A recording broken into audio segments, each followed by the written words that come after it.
কাঠফাটা গরমে আইসক্রিম কার না ভালো লাগে। গরমে দুপুরে একটু আইসক্রিম খাওয়ার পর মনে হয় যেন প্রাণটা জুড়লো। কিন্তু ফ্রিজে আইসক্রিম রাখার সময় কয়েকটি ভুল করলে সব ভণ্ডুল হয়ে যাবে। হাই, আমি রাখি, আপনারা দেখছেন রাখির পৃথিবী। গরমে আইসক্রিম খেতে কার না ভালো লাগে, কিন্তু চাইলেই কি আর বাইরে বেরিয়ে আইসক্রিম কিনে খাওয়া যায়? এখন অবশ্য অনলাইনে 8 ঘন্টার মধ্যেই আইসক্রিম এসে হাজির হতে পারে আপনার দরজায়। কিন্তু গরমে আইসক্রিম খাওয়ার ইচ্ছে যখন হবে তখন কি আর 8 ঘন্টার অপেক্ষা করার মতো ধৈর্য কারো থাকে? গরমকাল এলে তাই বাড়ির ফ্রিজে আইসক্রিম বার বা আইসক্রিম ট্যাপ কিনে রেখে দেন অধিকাংশ মানুষ। এতে নিজের শখ পূরণের পাশাপাশি বাড়িতে হঠাৎ করে যদি অতিথি চলে আসে তাহলে তাদের সামনেও হাজির করে দেওয়া যায় এই প্রাণ জুড়ানো লোভনীয় খাবার। কিন্তু এখানেই ভুল করেন অনেকেই। আইসক্রিম খাওয়ার পর তা আবার ফ্রিজে ঢুকিয়ে রেখে দেন অনেকেই।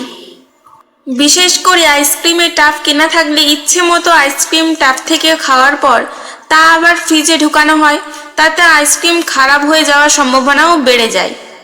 তাই টাব থেকে যতটা আইসক্রিম খাবেন ততটা আইসক্রিম একটি পাত্রে রেখে টাবটি সঙ্গে সঙ্গে ফ্রিজে রেখে দিন। কিন্তু একটা কথা মনে রাখবেন, আইসক্রিম কখনোই ফ্রিজের দরজায় রাখবেন না, কারণ এতে করে ফ্রিজের দরজা খোলার সঙ্গে সঙ্গে দরজায় রাখা জিনিসের ঠান্ডা ভাব দ্রুত গরমে পরিবর্তিত হয়, যা ফ্রিজারের ভেতরে থাকলে হয় না। আইসক্রিম টাবের ঢাকনা আলগা রাখলে তা থেকেও আইসক্রিম খারাপ হয়ে যেতে পারে। তাই ডিপ ফ্রিজে রাখার আগে আইসক্রিমের পাত্রের ঢাকনা ভালো করে বন্ধ করুন। বার থাকলে একটি এয়ারটাইট পাত্রে সেটি সংরক্ষণ করুন। পরিবেশন করার চামচ সবসময় শুকনো এবং ঘরের তাপমাত্রায় থাকলে ভালো। চামচ গরম হলে বা তাতে জল থাকলে পরিবেশন করার সময় আইসক্রিম গলে যেতে পারে। তবে মনে রাখবেন, আইসক্রিম ফ্রিজারে রাখার পরেও যদি আইসক্রিম গলে গিয়ে থাকে বা থকথকে হয়ে যায় তা আবার ফ্রিজে রেখে জমানোর চেষ্টা না করাই ভালো।